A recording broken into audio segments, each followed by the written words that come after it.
Hello and welcome to Season 4, Episode 27 of Unlimited Opinions. I'm Adam Bishop, I'm Mark Bishop. and this is the second to last episode of Season 4. This one really kind of snuck up on me, especially I didn't realize how close we were to the end of this book. We are, of course, reading Alan Ryan's On Politics, a book describing the history of political theory from Herodotus to the modern day. And this is about democracy in the modern world, and we only have one more chapter after this, and then we're going to be done with Season 4. We're 26 chapters into it, almost 1,000 pages, and it's the end has snuck up on you.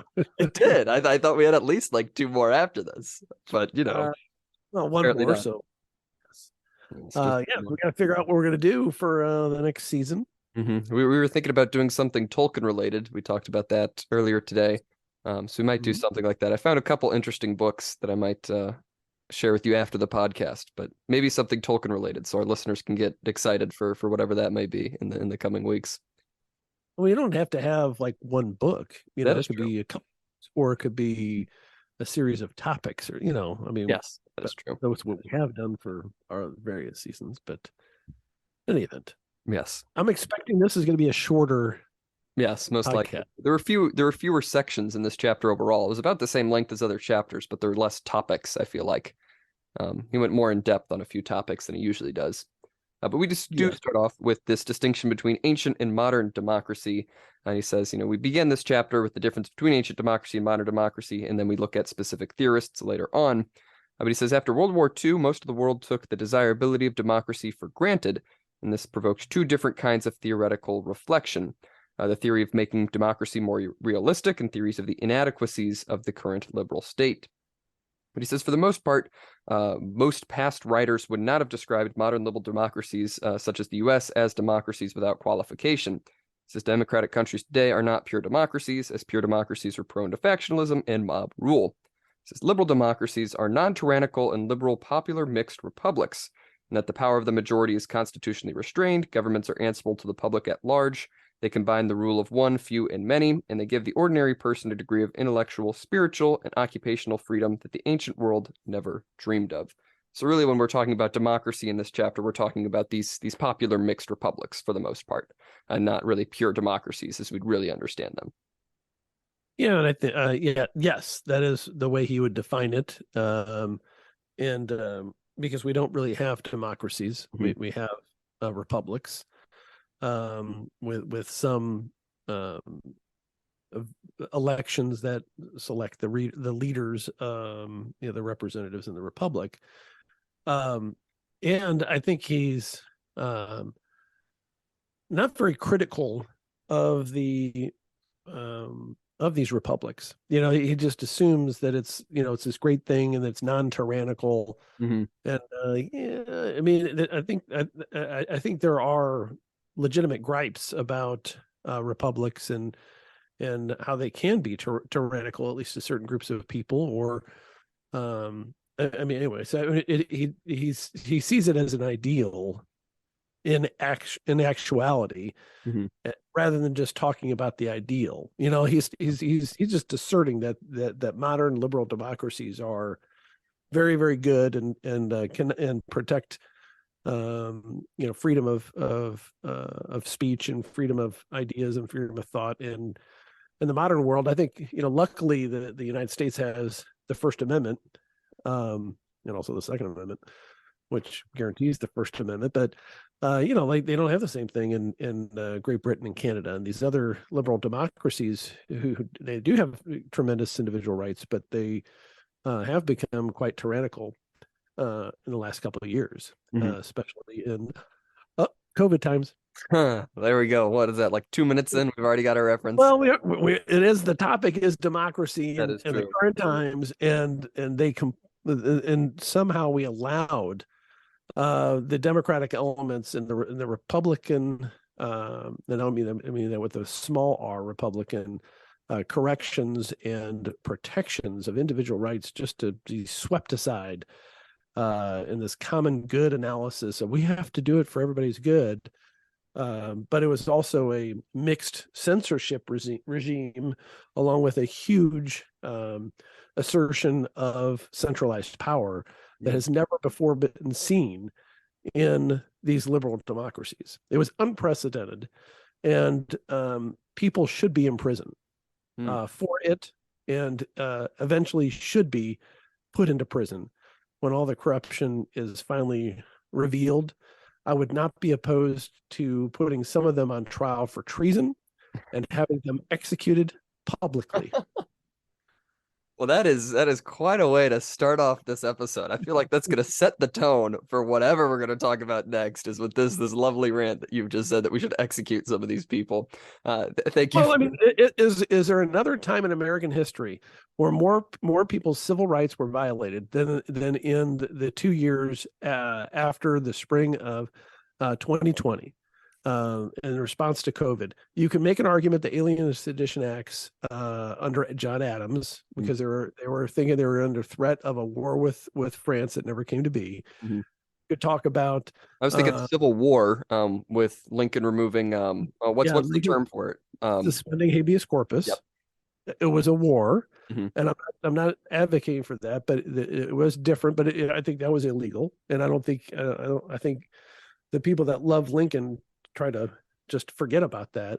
And then you have Woodrow Wilson, which basically had very similar alien and sedition laws enacted during World War One.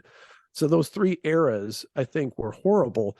But when you talk about the effect on society and on the numbers of people, you're really talking about at the margins in Mm-hmm. those, especially the alien.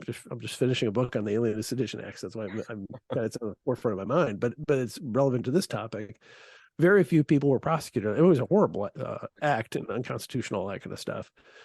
And the Federalists, I don't know if they ever recovered from it, but they only prosecuted a few people. Mm-hmm. Same thing for Woodrow Wilson. Very few. I mean, there were some. I mean, I'm not trying to minimize it, but and then the suspension of habeas corpus, it's more justified when you actually have half the nation trying to murder the other half. Yeah. Vice versa. I mean, there were tens of thousands of deaths associated with a direct conflict at war with Mm-hmm. itself. So, okay, maybe there's some justification for suspending some of those things as opposed to a cold. Which is really what we had. We had a cold, and that was what it was. And it's becoming more and more clear every day. Mm-hmm. They lied to us. They censored us. The government restricted access to information. The government silenced people. There were people that were fired that were involved in medicine and media and all that kind of stuff. And it was horrendous. And I'm not kidding. I think people should be put on trial for this and at least be imprisoned. And I'm not a huge proponent of the death penalty, Mm-hmm. but I'll make an exception for some of these knuckleheads. That is great. Thank you for sharing that. Thank you for setting the tone for this episode. To look back at what Alan Ryan's talking about, he also makes a good point that we do not implement the ancient democratic ideal of political equality. Says Athenian democracy believed that every qualified citizen should have an equal share of political power, and they used a selection by lottery and a rapid turnover to achieve this equality of power. He says it is not necessarily impossible for us to institute this, and he does say that there are some people who even support it. I'm going to read here from the book. He says, the American conservative William F. Buckley once observed that he would rather be governed by the first 300 people in the Boston phone book than by the faculty of Harvard.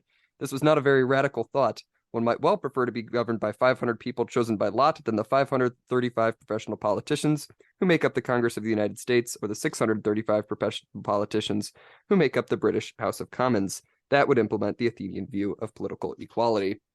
And the reason I like that little passage so much is because I believe you've said the exact same thing about 20 episodes ago, is that you'd rather be governed by just a person chosen randomly than by the candidates that we had for president.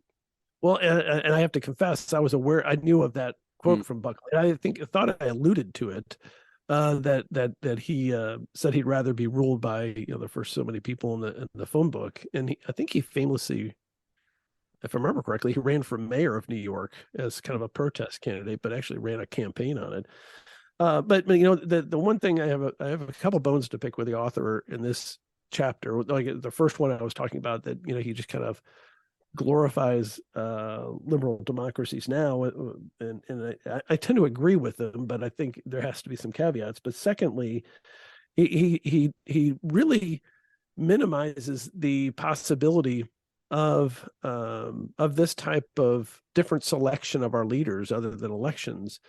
And he talks about the term limits, because the Athenians had a very rapid turnover in their leadership, and that was how they envisioned how they kept control over the leaders from gathering too much power and then lording over them. And he acts as if that there was, and this is a common thought, that the permanent bureaucracy would then just be empowered. And there's some truth to that, but Missouri had a great experiment in term limits. I think it was started in maybe the 1990s, where now every elected official statewide, the state reps, state senators, attorney general, governor, maybe not the attorney general, I'm trying to remember, I thought there was an exception, but certainly the state reps and state senators are term limited. They can only have 8 years in each house. So as a state senator or state rep, that's what they were screaming about this, that, oh, you can't have these term limits because then the bureaucracy controls it. But it actually, I don't think there's any truth to that.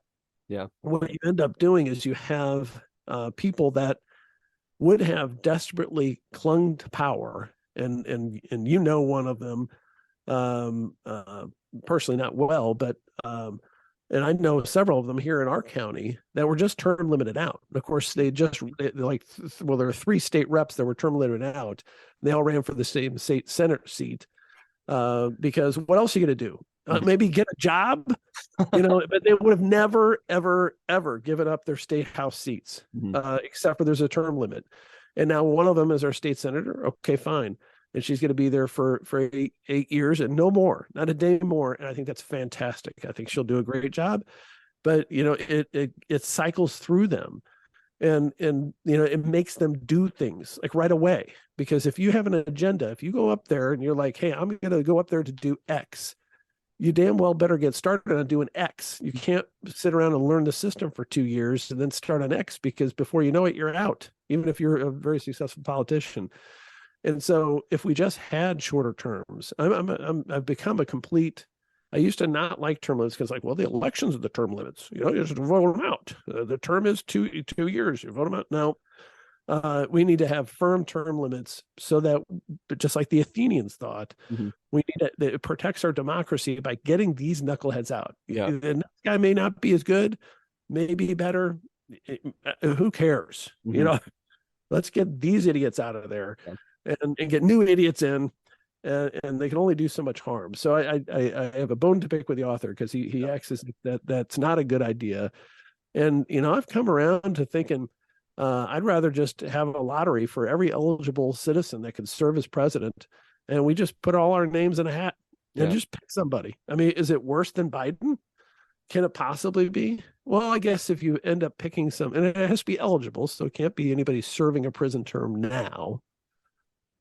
Although, I've met some people in prison, I don't know if every one of them is better than Biden, but certainly there's a lot of them that could probably do a pretty fair job. Well, to touch on the term limits point, this was something you brought up a few episodes ago, but about impeachment, and that's been something, like, the more I think about it, the more I get behind just the idea of we just need to impeach more people. Like, you get so many politicians who will always say, oh, what that other politician did, that was unconstitutional, they should never have done it. And then they don't do anything. It's like, if you really think that this person has done a terrible job as a sucky politician, has, gone around the Constitution in any way, why would you not institute articles of impeachment? Why would you not do that? I think along with that and these very strict term limits, making sure we have those two things that would cycle through, I think, just so many bad politicians and get them out of office if these impeachments were actually used, and if, more states had term limits like Missouri does. Well, yeah, amen, brother. And if we impeach, and you don't just have to impeach the president. There are cabinet officials you can impeach, and they filed articles of impeachment on that Mayorkas guy who's the head of DHS, who's letting everybody who wants to come in on the southern border to come in, and gives them a pass and then a free plane ride everywhere and all that kind of stuff.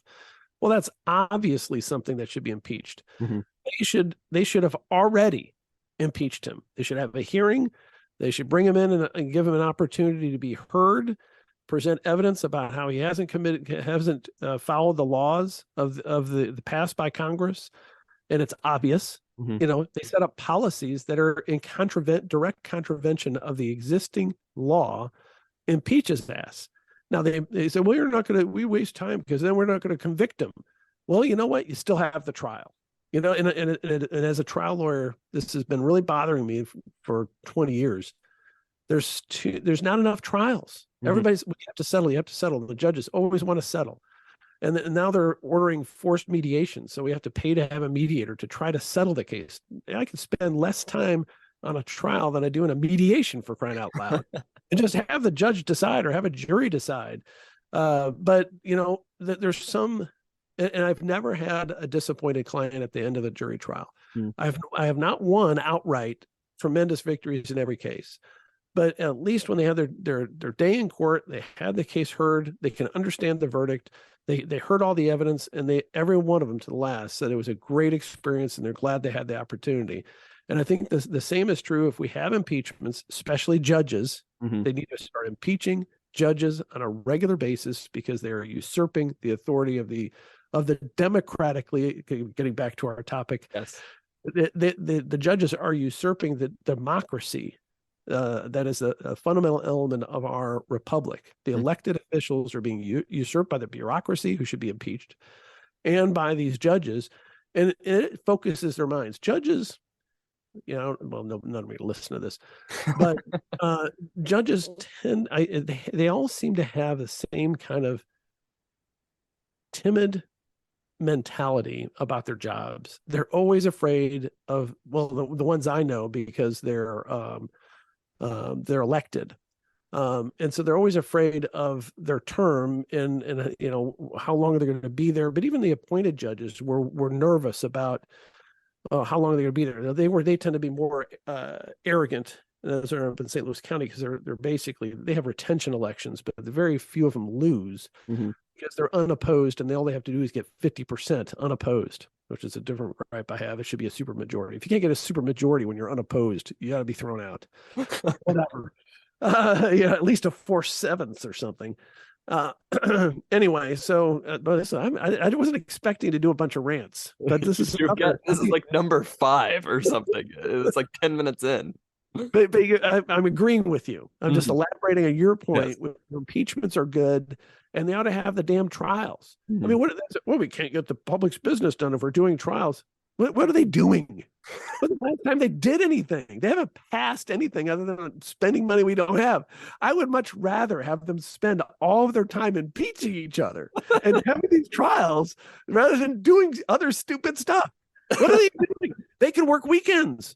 You know, how long is a trial to impeach it? You know, you impeach it. Let's say a judge issues a ruling that is completely contrary to the law. Well, like what was it? There was a judge. I don't know if it was a state level judge. It was a judge that said that there is a right to abortion under the 13th Amendment. After the Dobbs decision. Dobbs decision comes down, and this left-wing lunatic says, oh, no, I found it somewhere else. Actually, what it was, I don't know that the issue came out yet. I don't think she's ruled on it yet. She asked the parties in one of these injunction cases to brief that issue, and neither party had brought it up. But she wanted them to brief it so that she could, you know, she has some sort of bizarro idea that carrying a pregnancy to term is a form of slavery. And if she wants to issue that ruling, well, as soon as that ruling comes down, they ought to impeach her, and they ought to have a trial.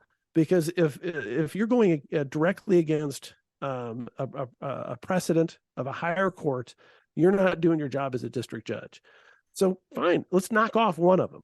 That focuses the mind of everybody else. Oh, wait, I got to do my job, which is just rule on the law as it exists, and I have to follow precedent. Okay. Well, because I don't want to lose this plush for lifetime appointment job and be subject of a trial. All you have to do is impeach like 1 out of 100 of them, and the rest of them get the message.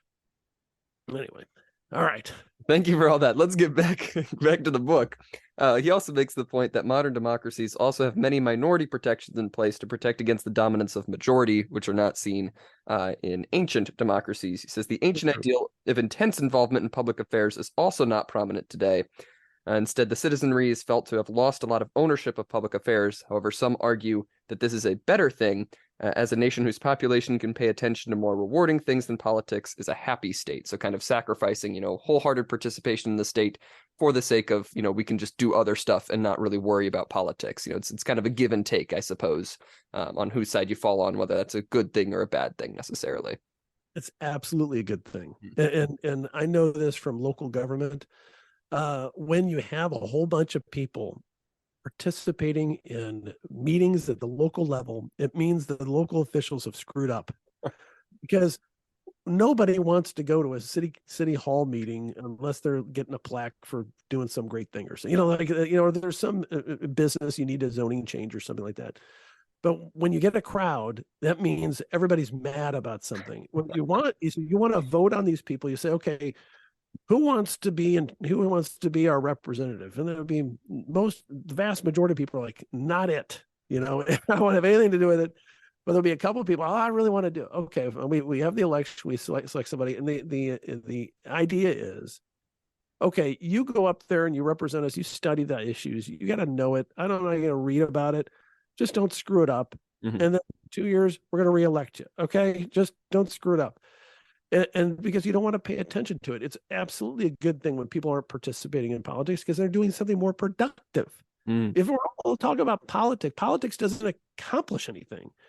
You can't. I mean, unless you're improving the political system, if you're just arguing about an issue, you're just wasting time. Unless the issue is of extreme importance, but that's what you have the representatives for. So it's absolutely a good thing that people are not as involved, and you can be less involved if you don't have the direct democracy, meaning that everybody has to decide every issue.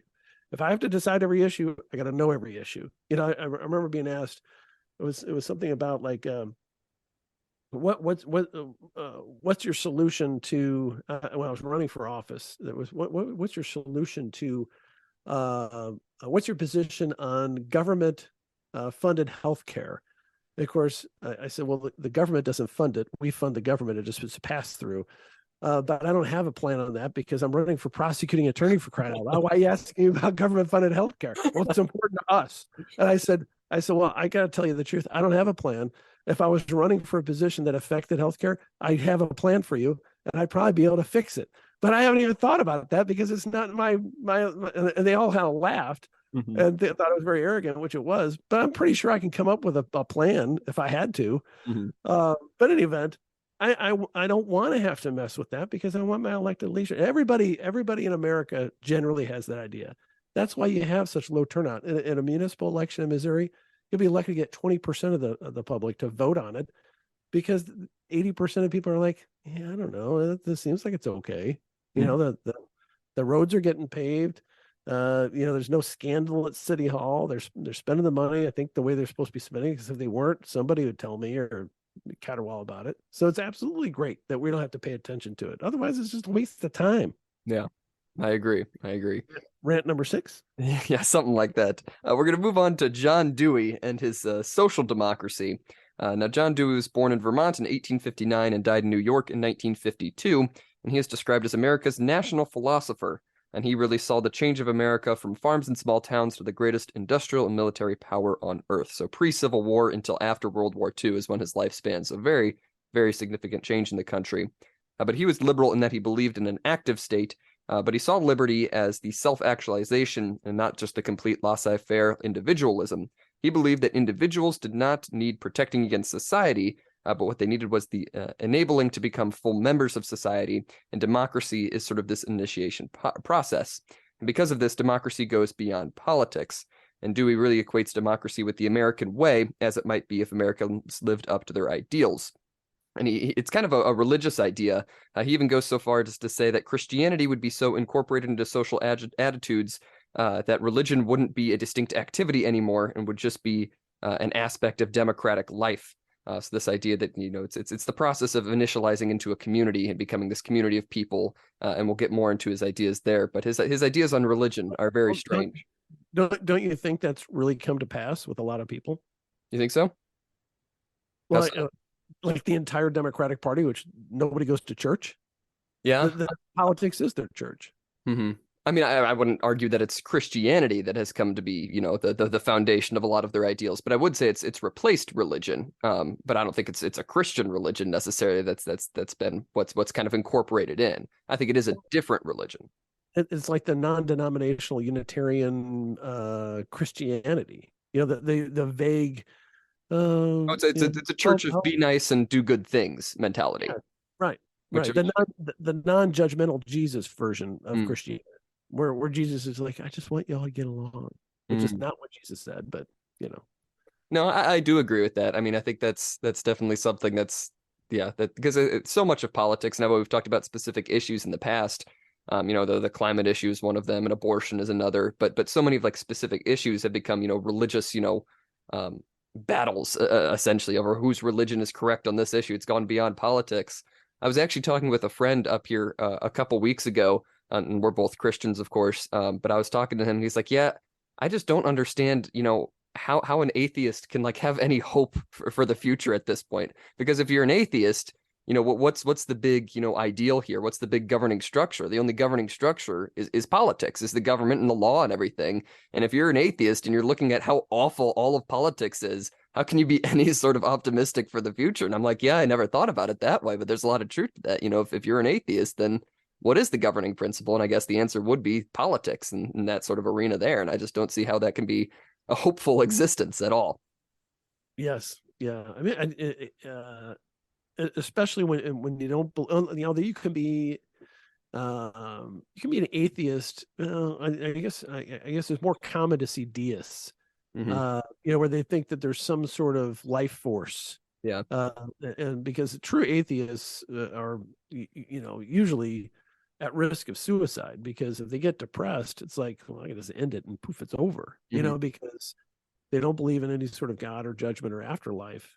If you're a true atheist, but I think maybe you could be an atheist and still believe you have a life force that lives beyond you or something. But yeah, you're right. It's when you really start thinking about it, it's a tough philosophy to really be excited about. Yeah, I agree. The philosophy of nothingness. Mm-hmm. That's true. To get back to John Dewey here, he really believed that the essence of human existence was life in a community of equals, and this is really where his democracy comes in. He was very opposed to atomistic individualism, which saw people as rational utility maximizers, the very utilitarian outlook of everybody as a very specific individual, just doing what would be best for them individually. But Dewey was a communitarian, and he believed that individuals are social through and through, and the individual becomes truly human and truly individual only by sharing in and drawing on the moral, spiritual, and intellectual resources of society.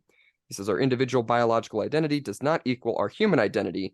We only learn to distinguish ourselves from others through experience. He says there's no I without there first being a we, which seems somewhat backwards to me. I don't really buy into his whole communitarian approach. I think predominantly we are individuals first, and then we join into a society. And I think that's kind of proven by most toddlers, I think, going through life. I think you kind of have to learn empathy. If you're a toddler, everything is mine, mine, mine. Why do I have to give it to somebody else? You have to teach toddlers how to share. You don't have to teach them how to own their own stuff. I think he's kind of looking at things backwards here. A good point. Thank you. I figured you'd have something more to say with the amount of head nodding that was going on, but thank you, I guess. Yeah, I'm nodding because that's a good point. I don't have to have a rant at every comment that you make. That was a good point. Well, thank you. But he says that communities exist to attend to common concerns, and good communities foster cooperative relationships. He says democracy is the community of communities, essentially the community that overlooks all of our other individual communities that we form. He says the state is the institutions that take care of unmet interests. So the state is, we form our own communities, of our own accord, but then whenever interests are not met by these communities, that is why we have the state to meet those extra things. But he says democracy solves the practical problems by deliberating on needs and resources to find the path of growth. So really, democracy to him is a process of discussion and debate through voting, trying to find, essentially the common good. But he really did not like the role of the philosopher king. He says kings were outmoded and autocracy is inimical to human development, and philosophers themselves aren't experts and have no standing to provide expert advice. He says philosophers can help the public think by articulating opportunities and dilemmas confronting the modern man, but they can't really do more than that.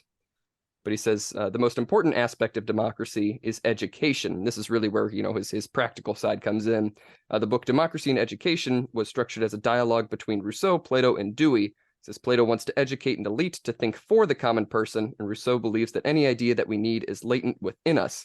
But Dewey kind of mixes those two ideas. He says, the complicated life needs more elaborate, articulate education as it moves away from the family unit. He says, it's possible that if we were still a very tight-knit community, we didn't have all these complications, we could just learn all these things through our family, but education becomes the most important thing. Teachers must draw the interest and understanding from the child's self, but thinking is something that must be taught. So kind of going back to that idea of, how do we impart education onto people? How do we get people to think? And Dewey thinks that education is very primary in any democracy. Okay. Yeah. I mean, I think to a point, but I think he kind of fetishizes, formal education. And I don't know that he's practically right, but I do want to, because I noticed that you skipped over another problem that I have with the author. We're talking about, and I just want to make this point, even though I made it before in a previous episode. He talks about how Dewey was talking about religion, and his quote was, he was a fierce defender of the separation of church and state mandated by the U.S. Constitution. It's not mandated by the U.S. Constitution. There's nothing about the separation of church and state in the U.S. Constitution. What is he talking about? There's a freedom from state created or mandated religion. That's what it is. It is not. There's no separation of church and state in our Constitution. You can have religious practices within government. You can have it within public entities. And to say that there's some sort of demand or mandate in the U.S. Constitution about separation of church and state is a fiction. I'm surprised he has that in this book, and I find it abhorrent. Yes. I meant to comment on that. I think he also talked about how Dewey was very much opposed to like people of specific religions teaching in schools and stuff like that. Correct. And I think a lot of the time, when people think of the separation of church and state, they're not thinking of what you said, the state created church, essentially. They're thinking of anything that is related to religion, just should not belong in any public institution. That's just so far from the truth. Because, I mean, what was it, the 1960s? And we still had, prayer in every public school. As a rule, you prayed in public school. I'm making a more specific point, which is Thomas Jefferson's claim that there should be a separation of church and state in some of his writings is not in the Constitution. Yes, I agree with that. You want to have separation of church and state. You want to have the government not be able to do anything endorsing, well, not even endorsing anything to do with a religion. You hear the argument most commonly now, like it was school choice, but I think it's finally gotten through the heads of the people who are against school choice that you can fund a private school if it's religious. If you get the funding to the family and they choose a religious school, that's not a violation of the separation of church and state in the Constitution, because it's not in the Constitution. Yeah. It's not creating a religion by the state. It's not sanctioning a religion by the state. It's funding education, and you're choosing to go to a parochial school that has a religious bent. As long as they meet the other standards, it's fine. And I think finally the anti-choice people have figured, oddly enough, the anti-school choice people are always the people that are so-called pro-choice for abortion. I think what they should just be called anti-children. I think that's what they should be, because they're against good education for children, and they're against the children living. How do you like that one? Rant number 7, maybe? I don't know what we're on yet now, but that was a good one. Thank you for that rant. If anybody pays attention to these podcasts, which they don't, so I feel like I have a complete and total unfettered freedom, and so I'm going to say this. I think part of the reason why I'm rant, I have these rant tendencies today is because I probably shouldn't even mention this public, but I am going to teach a community college course. And in order to do that, I have to complete mandatory training, which includes 5 separate modes. I have to do 5 modes. It's going to take me, well, they estimate 9 hours. I'm sure it's going to take me at most half of that time to get through all 5 modes. So I do the first mode. And guess what? There's a section on equity and inclusion. They have to answer questions. And if you don't get 80% of the questions right, then you don't go on to the next mode. And you theoretically, you're not going to be employed there. And I'm so close to just saying, F you. I'm not gonna, because I know what, and their answers, it's all opinion. It's all opinion. It's educational theory. And most of it's wrong. and because the reason why I'm having to do the training is because it's technically a hybrid class, because I may have a scheduling conflict with one of the classes, so I won't be able to do one of them in person, but I may be able to work it out anyway. So I have to take the hybrid training, and they're talking about hybrid education is just as good as in person, and all these other opinions, which I think are unsupported by any evidence anyway. And then they get the equity and inclusion, and they're just asserting that it's a good thing, and that the equity in results is the ideal.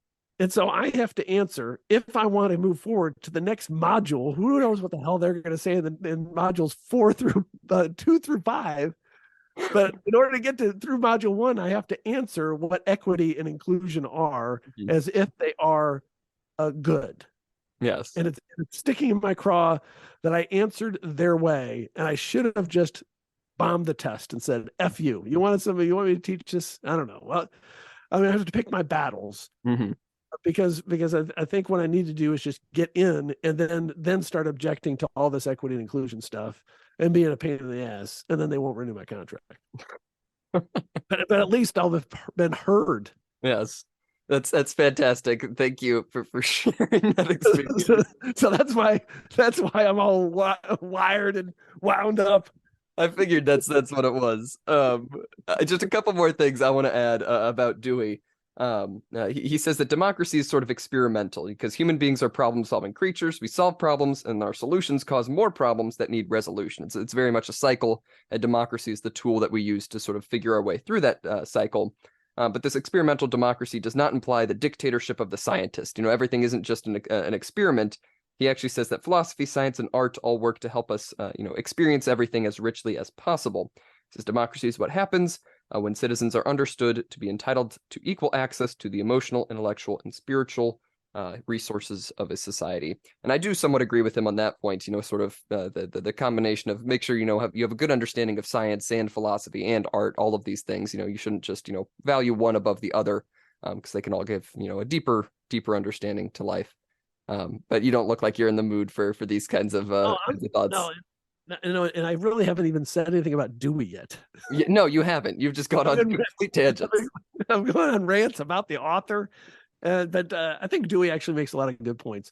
And certainly there are more people on the conservative side agreeing with Dewey's principles about the government stepping in to bridge the gap between what the community is providing to people. And that was not true of the conservative side in my youth. It's a laissez-faire, get the government out of their lives. And now you're seeing a big push to say, okay, fine, if we're going to start funding stuff, and I think there's going to be some serious proposals in a few years if the Republicans keep advancing and get the presidency and expand in the Congress. I don't see why there's not going to be a government funded firearms, because if you can have government funded healthcare and everything else, why can't you just say everybody gets a free gun? Yeah. Everybody that would be legally entitled to a free gun. You fill out an application. It's just like, why don't you have funding for that right? But you have funding for every other right. I actually saw like that exact argument. It was on a Twitter thread or something that was shown to me, and it was somebody saying, we need a right to health care, that the government should pay for blah blah blah blah blah blah blah. And then somebody responded to this tweet, and they were like, I agree. The government should ensure our rights. I expect them to mail me, X gun by this date. And then the person themselves responded, said, that's not how rights work. You have a right to own a gun, not for the government to provide you a gun. And then the guy comments, oh, is that how rights work? I was confused by your original tweet. That's exactly right. And so I think you're seeing, and I think you're seeing a practical effect of it, not just like gamesmanship. I think you're seeing an agreement on a lot more people, this populist movement that Trump is still leading, that where they're like, we don't have any problem with the government providing us with stuff. And I think that's a big change. And I don't know how we're going to pay for it all, because then it's just, the spigot's open on both sides. It never shuts off. But I think there are a lot more acolytes of Dewey on that with regard to that philosophy than anybody else. I agree. But I think it's time to move on to Joseph Schumpeter. I think that's how you pronounce his name. But he gave the most effective attack on Dewey's ideas through his realistic theory of democracy. He says Schumpeter was an upper-class Viennese man who came to the U.S. in 1932, just before the age of 50, and he went on to become a leading economist at Harvard. In his 1942 book, Capitalism, Socialism, and Democracy, explained the nature of capitalism, why it will probably evolve into a socialism, and why governments appropriate to a non-totalitarian socialism are also appropriate to liberal capitalism. And in this, he describes the classical account of democracy, and the method for it in what he describes as the classical account of democracy is the method for achieving common good by means of public discussion and popular vote. It says this theory places the initiative in the wrong place. It says political decision making is not a matter of the electorate coming to a view and then instructing their delegates to put it into action. Instead, he uses a very economical approach and analogy to this in that a consumer product. He says, it's not the consumers who are coming up with the idea for a new product. It's the entrepreneurs who do this, and then they market it to the people to see if they like it. And that's kind of how he uses this analogy to describe politics. We, the people, aren't coming up with the legislation or aren't coming up with the policy platform. It's the politicians who are coming up with these ideas and then marketing it to us. And he goes on to describe this a little bit further. But I do like that analogy. I think it's much more accurate than this classical idea here. Yeah, and he's trying to take the morality out of it. Like Dewey is talking about the morality of a democracy, and a lot of the ancient or the prior thinkers about democracy, how it's only legitimate government. Well, this guy's just making a more practical argument. This is the more effective government, and the elections don't necessarily give it some sort of moral imperative. Mm-hmm. Yeah, I have a note on exactly that. He says the realistic definition of democracy eschews ethics. It completely removes ethics from the equation. He says the democratic method is really just that an elite obtains power to decide by means of competitive struggle for the people's vote. That's all democracy means. We have an elite that competes for the vote. He says elites are the ones who exercise power, and they are professional politicians who must compete by appealing to the votes of the electorate. This is the class of people that we have. This is the elites, and they compete for our votes. Says being democratically elected is no guarantee of ability, too, which is a good point that I think he makes. Just because you're elected to something doesn't mean you're going to make all the best policy decisions. He also does not focus on suffrage, as like a lot of other democratic theorists have gone. You have to have X percentage to really be a democracy. He says no. He says so long as it is the people who legitimate the politicians, it doesn't matter how many the people actually consists of. As long as it is the people who are legitimating it, it doesn't matter what group of people it exactly is. Yes. Which is really a good counter argument to the people that are always trying to expand the number of people voting. Mm-hmm.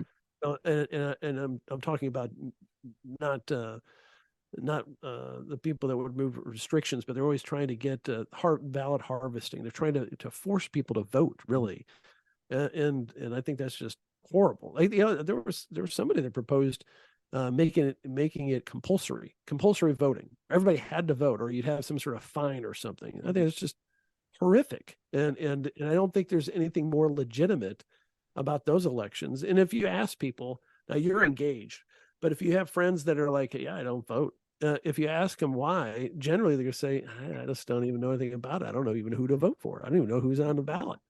And so when I talk to people, that's always the answer I get. Well, did you vote yesterday? No, I didn't vote. How come? Well, I didn't even know who these people are. How am I supposed to pick between them? And so I always want to make people comfortable with not voting. Yeah, because the less they vote, the more influence my vote has. Exactly. He goes on to talk about how the compatibility of democracy with liberal values depends on the existence of social, religious, and cultural understandings that democracy may not be able to create. And this is, I think, a very important point here. He says that these understandings impose constitutional restraints on the use of political power. He says it's essential that there are clear limits to what is subject to the competitive process, very much describing the Bill of Rights. And I feel like that's what a lot of people, forget nowadays, is that, just because something is favored by X percentage of people doesn't mean that it's a good thing to put this action into place. That's not what we do 100% of the time. There are some things that we understand that are above the law, that are above this competitive process, that we don't need to, debate over. Essentially, these are just givens. These are, universal rights that we have. Right.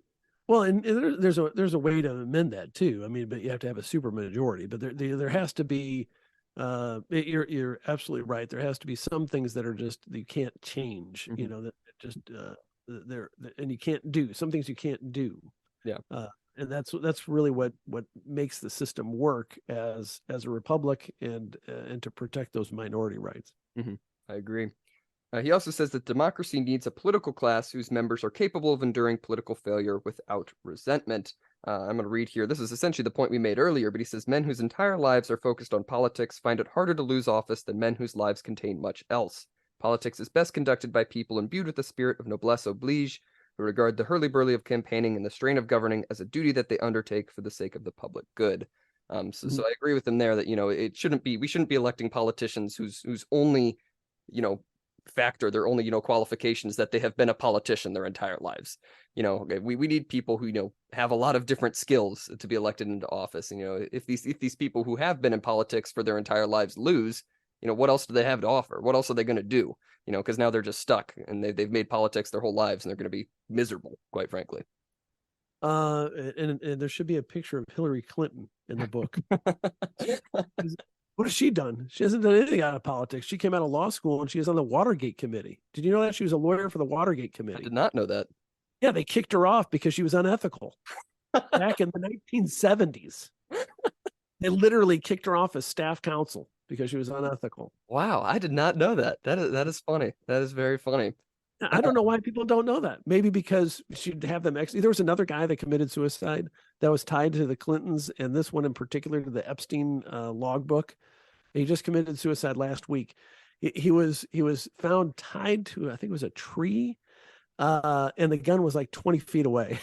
They said it was a suicide. I don't know, but it could be. But yeah, anyway, but yeah, that and that's really kind of part of my criticism of Trump after the last election. Mm-hmm. Is that he can't let it go. Yeah. And he stupidly went on endless rants about it, and instead he should have been like Andrew Jackson, who won a plurality, but through a corrupt bargain with I think it was John Quincy Adams became president. Yeah, we just learned about that in my historic trials class the other day because it was a four-way race. Yes. It was Jackson had the plurality, but then the other two candidates, basically gave all their electoral college votes to Adams because he aligned more with their ideals. Was that Clay, the corrupt bargain with Clay that was running for president like 4 separate elections? I think so, yeah. And that's why he was never president, because the corrupt bargain, and because he basically sold out, Jackson. But anyway, my point was, Jackson didn't, squawk about it endlessly and was crying about it. He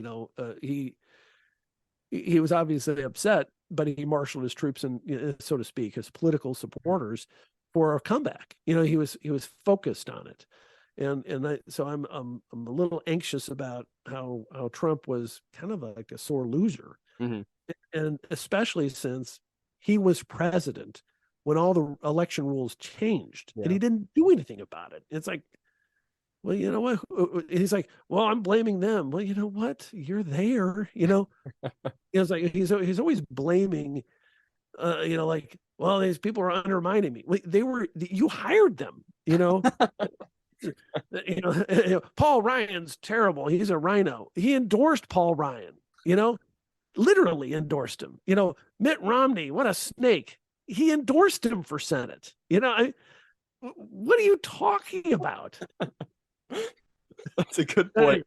But back to the whole political thing is we do need people that it's not about their life. And if there's term limits, they know that their life in that sphere is limited. Like the presidents know they get 2 terms, period. And that was a great amendment. It was an amendment to keep out Republicans, and it's been hitting the Democrats harder ever since. But it really is very important, I think, that we get term limits in there so that we can limit their corruption and limit their time in the sun, so to speak. There's one more point about Schumpeter here, what I want to mention, which I really disagree with, especially talking about the impeachment stuff earlier. But he does say that his primary concern was legitimacy, not efficiency. He insisted that once the citizens elected a government, they must just let it govern. But even Alan Ryan points out that even in like his whole economic framework, this doesn't make any sense. Even if you look at the analogy, like voters do not, or people do not buy their home goods for the next 4 years at the same time. This is something that you have to, keep up with and keep accountable for. And just, because we've elected this person does not mean that they just go on and do whatever they want. We should have a way of keeping them in check. And I don't think really Schumpeter really gives much credence to that idea. Yeah, I agree with you, but I also agree with him to a point, which is my earlier point, which is people just don't care enough. Let's get them in there. They do their job. And if they do a decent job, we kind of leave them alone. Mm-hmm. And I agree with that. And then there is a procedure for an impeachment. It's supposed to be an extreme measure, but in the last term, it was not. Yeah. We then move on. They didn't even have a real trial. Gosh darn it. They impeached the guy. Okay, great. Impeach him. Have witnesses. No, they stipulated evidence. You know what they had? They had arguments. They never had any evidence on either of the impeachment trials. It was an expedited proceeding because they had other important work to do. They didn't do anything. Anyway, they should have had a trial about Trump. And Trump should have said, I'm not stipulating anything. Everything has to be, you have to lay a foundation for every piece of evidence. And it should have gone on for 6 months. And Trump would have been much smarter and much better off for it, because they would have found out that because it was the Vindman phone call to who? Who was it to? Zelensky. That was the phone call. The phone call was to frickin' Zelensky, who now everybody, all the Democrats have the blue and yellow flags everywhere, support Ukraine. The whole thing was a setup with Ukraine. It was crazy. And he didn't do anything.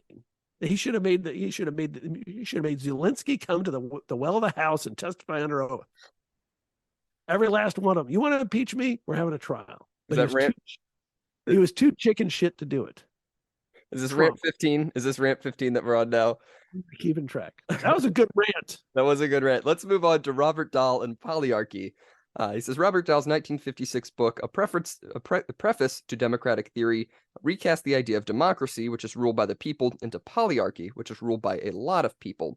He says really only small numbers are doing any actual governing. And he has 3 points to really specifically add to this realistic theory of democracy. The first is that it is a virtue to be responsive both to numbers and to intensity of feeling. He says simple majority rule is very undesirable and never happens anyway. He says majorities must make concessions to minorities or we'll have civil war. He says, secondly, although politics is a continuous process, it is good that there is a discontinuous electoral process. I have these elections once and then have these people in office. He says elected officials must control the process to dictate the terms of negotiation in this ongoing, political process. And third, he says modern societies are pluralists with many different social groups. He says polyarchy allows us to ask whether the disadvantaged groups have access to different parts of the political system. So keeping in mind, we're not just, the rich, few versus the very poor many, very, very many different interests, different religions, different beliefs, things like that. Keeping that in mind is much easier in this polyarchy view rather than just the democracy view. And he says the ability to accommodate all of these divergent interests comes at the price of slowness and a tendency to reward whoever occupies strategic positions in the system, which I think is very true. I don't know if that's directly related, but our government is very slow, and we know that very, very much. But I suppose it is in the interests of making sure everybody's rights are protected, or at least that's what they say. Maybe it's just slow and inefficient at everything with no real reason behind it. No, that's the exact reason is to keep them from doing stupid crap. Yeah. That's been 3 of my rants today. You haven't done anything, so what are you complaining about? You can't get anything done. Do the other stuff. Yes. We then look at they can control trials in the Senate for an impeachment. They can get that done. We're now going to move on to what he says are the farther shores of democratic theory, much more leftist views of democracy. And he says 2 sentiments became increasingly powerful in the 1960s and early 1970s. The first was that affluence had not given life the meaning that society looked for, and secondly, that society was in some deep way simply irrational. And this fueled the wish for a more participatory society, as well as a demand for total transformation of society. So very much, the hippie 1960s, essentially, of all this participatory stuff, and releasing us from the bonds of whatever societal bonds that we are in. I think they didn't. In this entire philosophy is so confused because they think that the political structure is what gives you meaning, and it is not. It is the management. It is like the mid-level manager in a corporation. They do not give you meaning. Okay, the government doesn't give you meaning. It's religion. It's God. It's everything other than government that gives you. It's art. It's beauty. Mm-hmm. It's all those things that are important in life that are not the government. Yeah. And the stupid hippies, they think that it's, oh yeah, we have to create a new society, new government because we don't have any meaning in life. All this affluence hasn't given us meaning. Well, it's because you haven't been to church in 5 years. You know what? I had some humility. Repent, you sinners. I agree. Thank We're you for getting that. stoned every day. How about that? Maybe you'll find some more meaning in life if you aren't stoned every day. Yes, but for lack of a better term, this hippie ideal is that we should all take ownership of our society. We should all have a right to decide what happens in education, the workplace, in the home. We should take responsibility for those decisions. It says the adult must be self-governing. It says literal self-government on a national scale may be unobtainable, but it can be had in other institutions. He points especially to the workforce. He says, but this is not the Marxist ambition that the entire society should operate rationally as a totality. It's somewhat different. I don't know how clear those differences are, especially when he says that the argument was outlined in the 1962 Port Huron Statement, which was the catechism for the Students for Democratic Society. And just as an aside, yeah, we used to have a Students for Democratic Society group on campus, and just to point out, how anti-communist they are. This SDS, Students for Democratic Society, morphed into PSA, Progressive Students Alliance, which then morphed into, if you haven't guessed it already, the Students for Communism Club.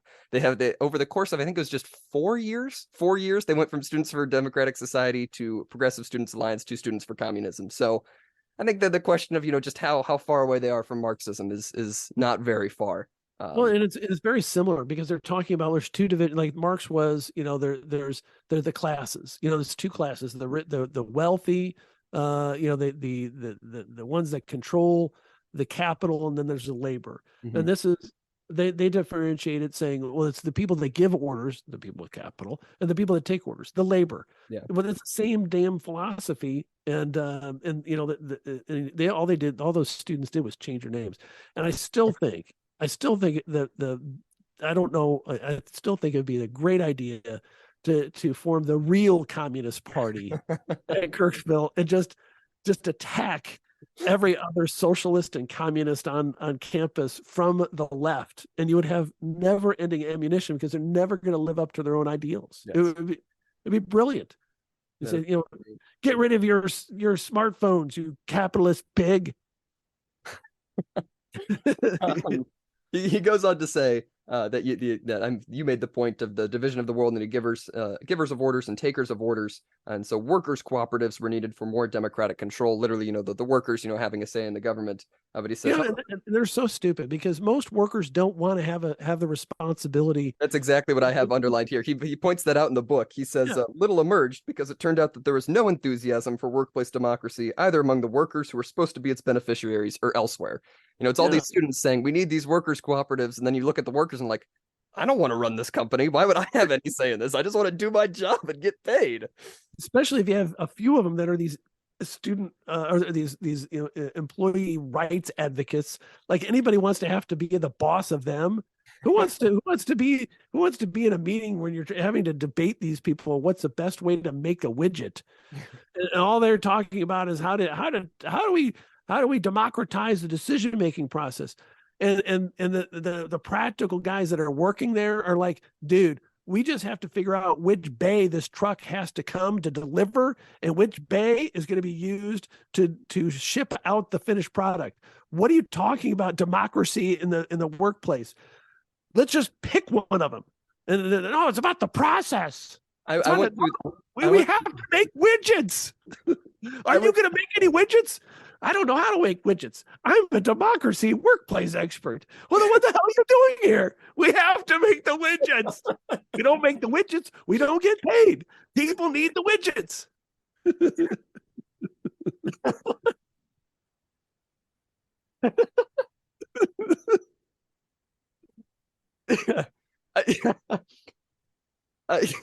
I've had that exact experience actually.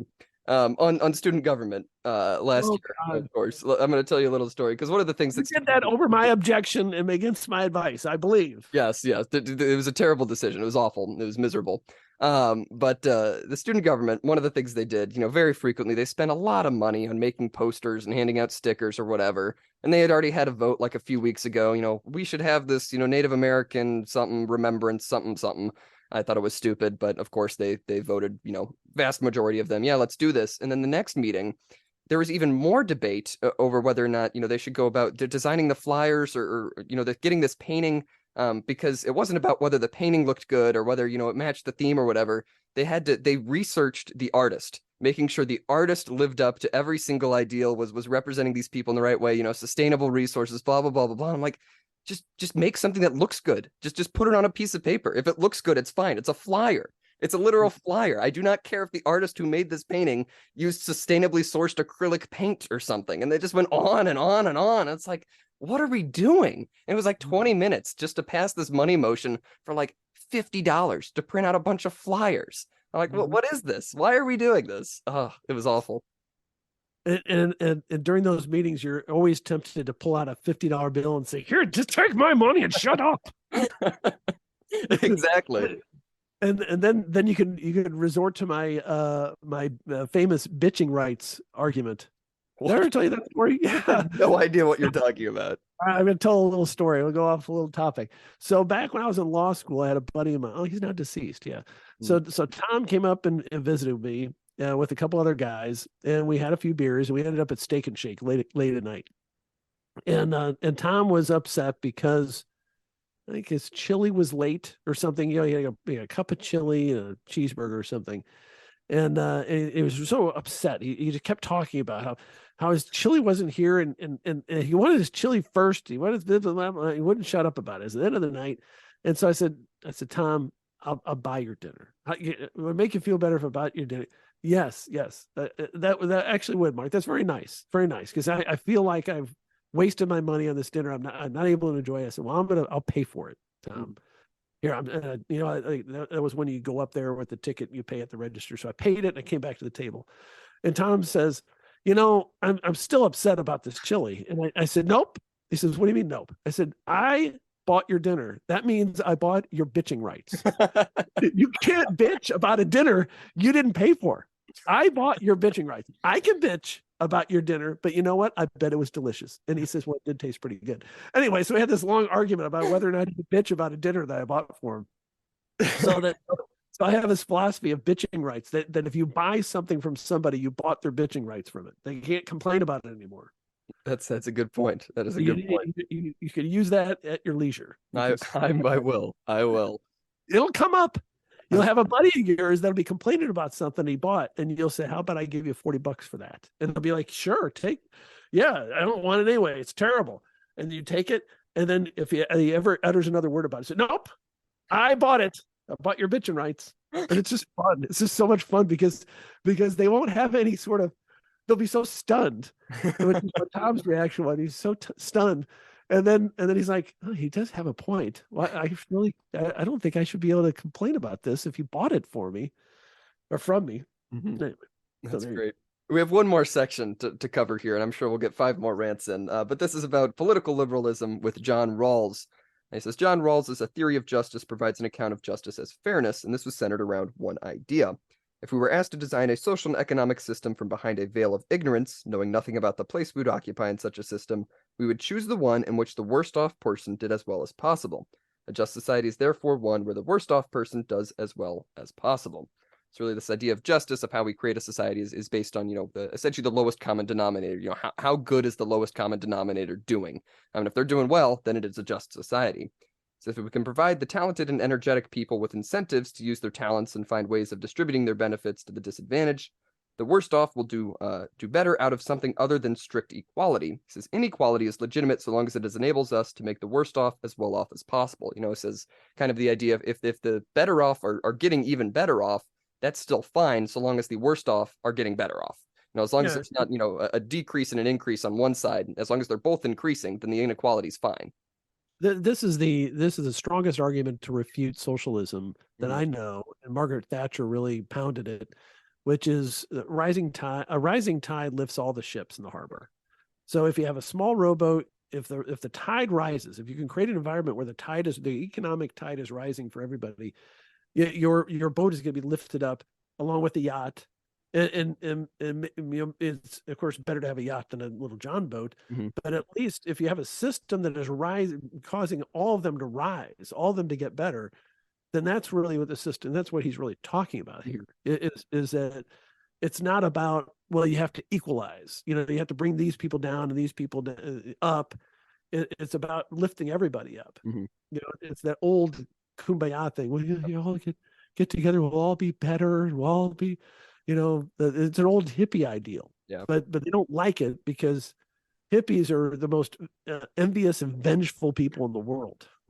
Well, he has a much better approach to the role of like the private individual in this as well. Incentivize the better off to help the worse off. If you're giving these incentives and not just trying to bring down or forcibly take this stuff from the better off and give it to the less off, you're going to have so much better, returns on your investments. Essentially, if you're just encouraging these people to do the good thing, just to do the good thing, then it's much better for them to have done the good thing than to have the good thing taken from them. It is a good argument there. But he also defined better off and worse off in terms of access to means of a self-respecting existence. So it's easy to see this in economic factors, but it's harder in civil and political rights. So he does sort of concede that protection of political rights and civil rights more generally takes priority over economic welfare. So kind of the same thing we were talking about with Schumpeter, how some things are just beyond competition. You can't really debate over those things. There's a certain basic minimum of rights and ability to participate in the political process that is beyond and above economic rights. Yes. But he also says that liberal democracy must institutionalize no rights, which is the idea that there are certain things that we have no right to have others do, which is sort of a weird way to look at rights, but it's sort of this idea of, voting and praying. We don't have a right to tell people how to vote. We don't have a right to tell people how to pray. Those people have a right to vote, and we have a right to vote, but our right does not give us the right to force them to vote or pray a certain way. We have those individual things. There are certain things we have no control over, and it is good that we have no control over them. He then goes on to talk about how a rights-violating vote is no vote at all. He says a vote is entitled to respect only if it is cast on terms that respect the equal liberty of everyone. So kind of, very much diminishing, any sort of vote that takes away the liberty or the rights of another person. That's just not a vote at all. That's not democratic in any way.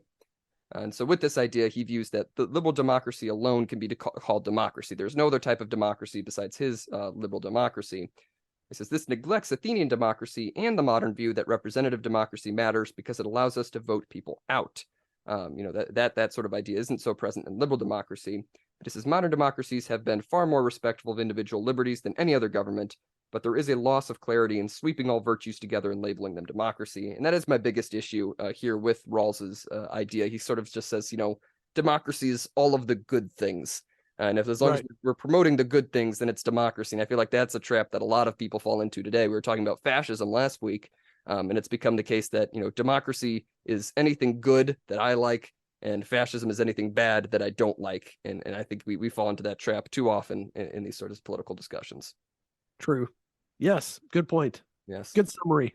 Yes, just to wrap it up, just a few brief points here from what he talks about at the very end. He says, modern world is very different than the ancient world. We are physically far safer, less likely to die from war and diseases, less likely to be locked into our social position, and unlikely to be persecuted if we behave in ways seen as strange or immoral. He says, however, not all of these things owe themselves entirely to democracy. Some are matters of individual rights that pre-exist modern democracies, and others are results of technological advances. So again, sort of combating that idea that democracy is just everything good. We can get good things from things that are not democracies. It's not just the only good thing that exists in the world, which is a good thing to note. But with that, I don't think I have any other thoughts, unless you have something else you want to add on this idea of democracy here.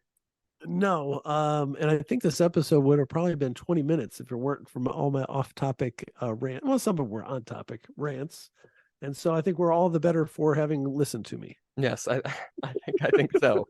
It was at least very entertaining. That was you yelling about widgets was one of the strangest things I think we've ever had happen on this podcast, but it was very funny. I was enacting what would happen if Yes. these advocates came into the management of the widget factory. Don't you know how to make widgets? No, I don't know how to make widgets. Why would I have to know how to make widgets? I'm the democracy in the workplace advocate. What?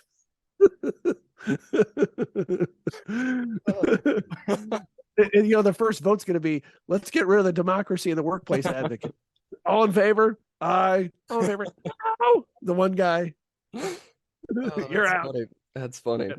Now back to making widgets. Who's in charge? Steve. Steve seems to know what he's doing. All right, Steve's in charge. What do you say, Steve? And that's what's going to happen. Mm-hmm. Oh, that's so funny. I think, I think there's so much. There's one last little off-topic rant.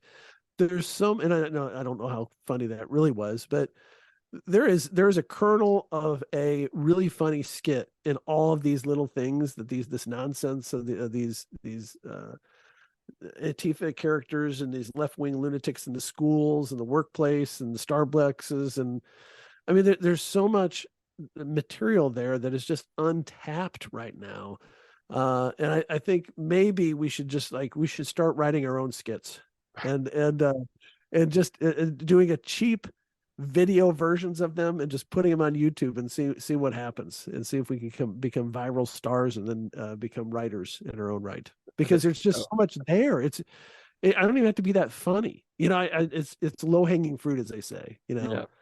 We would just need to get like half a dozen of your friends to be able to put on costumes and wigs at some points.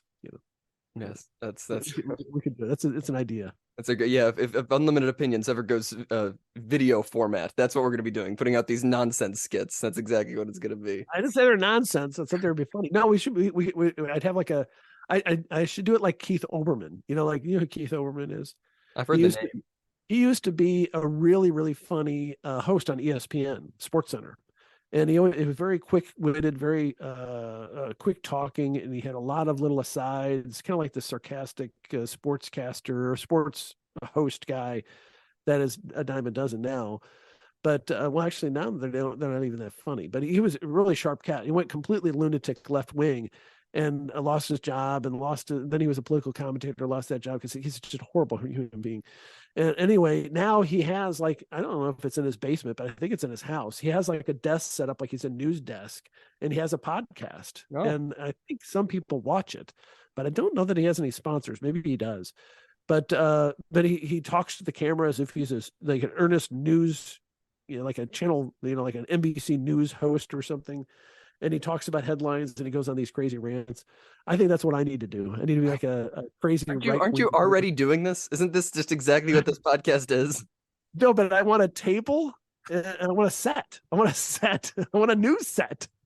I want to have like a green screen behind me, so I can. I'm motioning to the listener, so I can have the thing right over here, and over my shoulder. And I can put up images, like kind of like Saturday Night Live, the weekend news.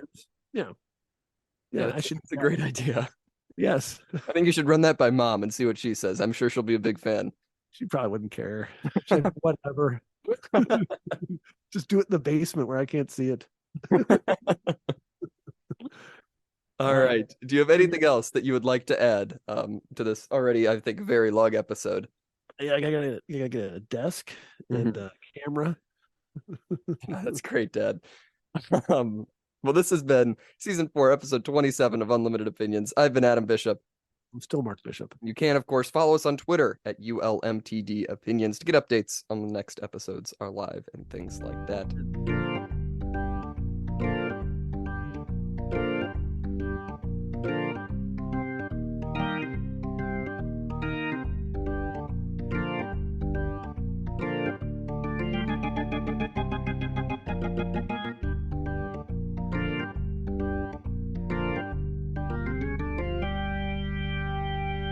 Next episode's in person, right?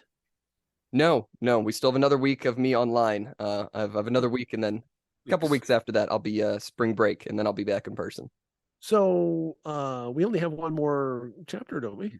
Yeah. So our last episode on this will be online, and then we'll be starting presumably our next book in person. Yeah, maybe, or maybe we'll take a week off or something. I don't know. See what Maybe. But things to look forward to for the listener out there. All right, very good.